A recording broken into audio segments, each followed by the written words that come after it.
Hey, what's up guys, it's Mike from DefiantSpartans back here for the first time in a while, and today we're going to be doing a video on the Xbox One versus the PlayStation 4. Both new consoles were just released. The Xbox One was, well, not released, but revealed. Xbox One today, was the PS4 was a couple weeks ago. Yeah, we're just going to be going over them, comparing them, and looking at some of their features. So, starting with the Xbox One, this was a screenshot from one of their trailers that says all-in-one, and it shows the new Xbox, the new controller, and the new Kinect. All of them have been completely redesigned besides the controller, which still maintains some of its original shape.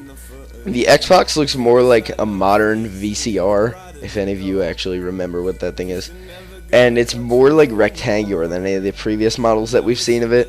The Kinect is also really rectangular, but we're going to try and stay away from that this video, because we want to focus on the main things in each console.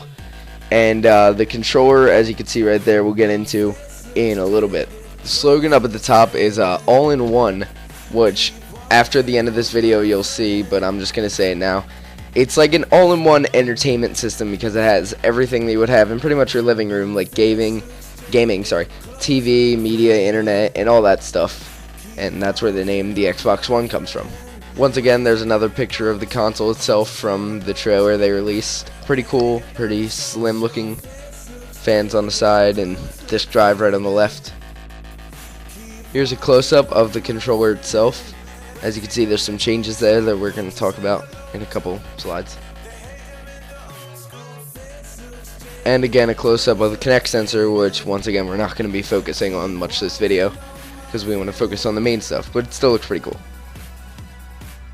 Now here's the main juice of it. Here's all the specs just laid out for you in front of that picture. Let's start from the top. We have a built-in Blu-ray drive / DVD drive, which they're combined, which finally took long enough because PS3 came out that like 6 years ago or whenever it came out, and Xbox people have been waiting so long for a Blu-ray drive. Now we have it. We have a 500 gigabyte hard drive, which is tons because the max model that we have right now, I think it's either 250 or 400. 500 gigabytes is just a lot. 8-core CPU, which is some really powerful processing right there. 8 gigabytes of RAM. It's a model of RAM. I don't feel like going into the name because it's long, but it was shipped in 2007 is when it first came out, so it's slightly old.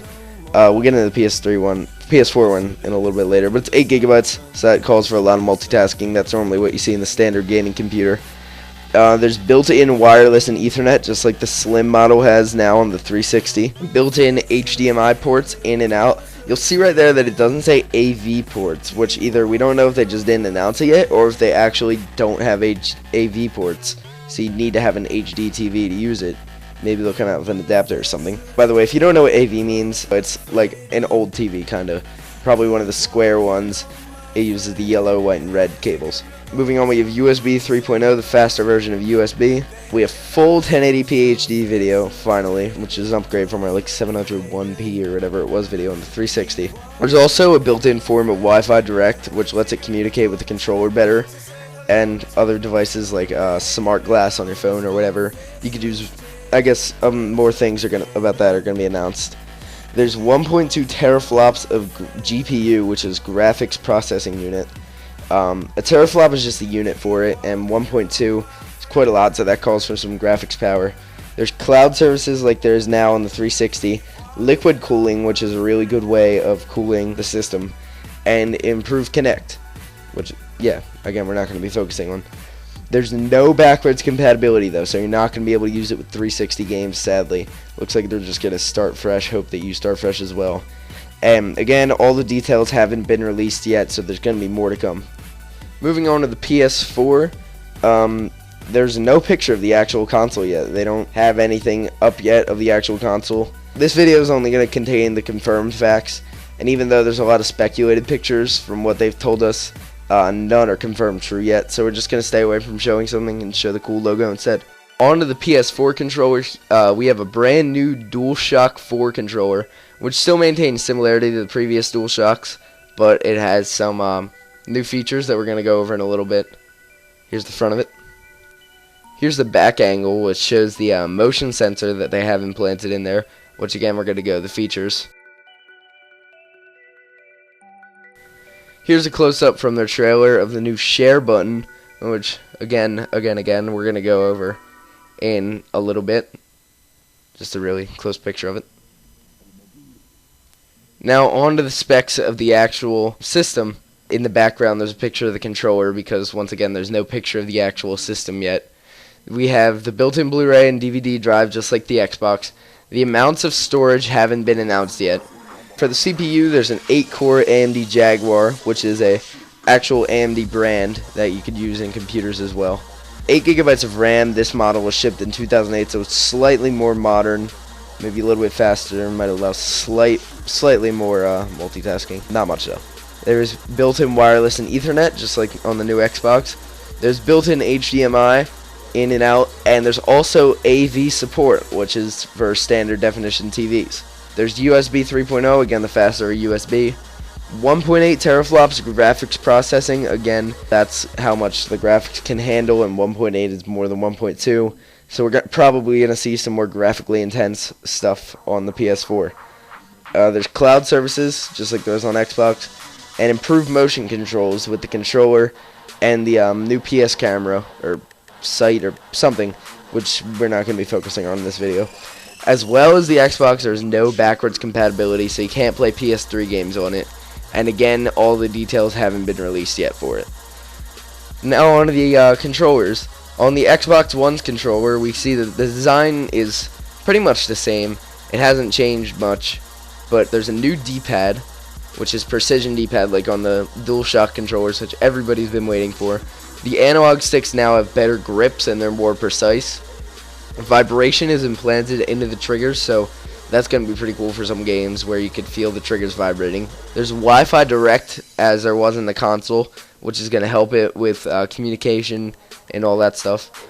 And here's the only not confirmed thing that's going to be in this video, the guide button. We don't know if there is going to be one or if that's it right at the top, because it doesn't look like there's any physical guide button, but maybe that's it if it's touchscreen or something along those lines.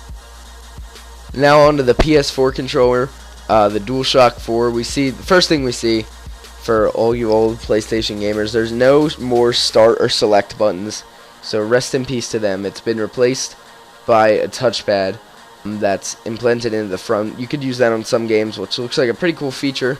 I guess games are going to come out with their own usage for it. There's the share button, which allows immediate uploads of videos or screenshots for all your friends to see, or for you to see for your own personal enjoyment. The PS4 records the last few minutes of your gameplay, so then when you press the share button, I guess it opens up an editor, and then you could do whatever you want with them and upload them to wherever you want to. The analog grips have been redesigned. They have more of a circular feel to them now, instead of just that one outward circle. There's a new motion sensor on the back, which is going to have some of its own features that are going to be announced later. And there's also an options button, which is probably going to be implanted into its own ways. On to the dashboard and features. This is a screenshot of the Xbox One dashboard, which looks pretty similar to the current 360 one. Some of the features on the Xbox One are TV, there's Skype video and audio, voice control on the menu and in-game. There's Snap Mode, which is full multitasking like you would see on a computer, probably a different interface. And Internet Explorer. Those are the only confirmed ones so far, but I'm sure that there's going to be plenty more. On to the PS4 dashboard, we can see that they completely turned from the PS3 one, and now there's tiles. It looks more like the 360 dashboard as well, like the Xbox One's does. And so far, the features that have been released for the PS4 are built-in live streaming, which you could probably use that share button for. You could live stream to a website. There's a social tab on the dashboard, and an improved friend system from what we had last time. Now, the final thing that we're going to be covering is console exclusives. So, with the Xbox, once again, like I said, it's been more of an entertainment system all in one. So they're focusing on a lot of other stuff besides games. So, I guess we could be expecting some new Halo, new Gears of War, Forza Motorsport, as always. There's a new game called Quantum Break that they're coming out with, and they're also going to be adding some special features to FIFA, Madden, NBA, and UFC. That's not many. They said that they're going to be coming out with 8 new franchises and 15 new exclusives in the first year that it's out, so I guess we'll see how well that goes. And on to the PS4 exclusives. Yeah. I don't really know how much more I could say here. The PS4 has tons of exclusives. That's why most gamers don't like Xbox. They like PS4 because of, well, this. So this list right here proves that that the Xbox One is transformed to be more of like an entertainment system, just dedicated to the general public, focusing more on social media and apps instead of exclusive games and gameplay. While on the other hand, the PS4 is dedicated towards more like hardcore gamers, and it has a bunch of gaming features like new chat and streaming. So now that you've seen this after the first round reveals, which one do you personally like better? Neither console is actually terrible, both are good in their own areas. Let's save the console wars for later, please. Leave some of your comments below, and another video will be made as soon as more information from both sides has been released.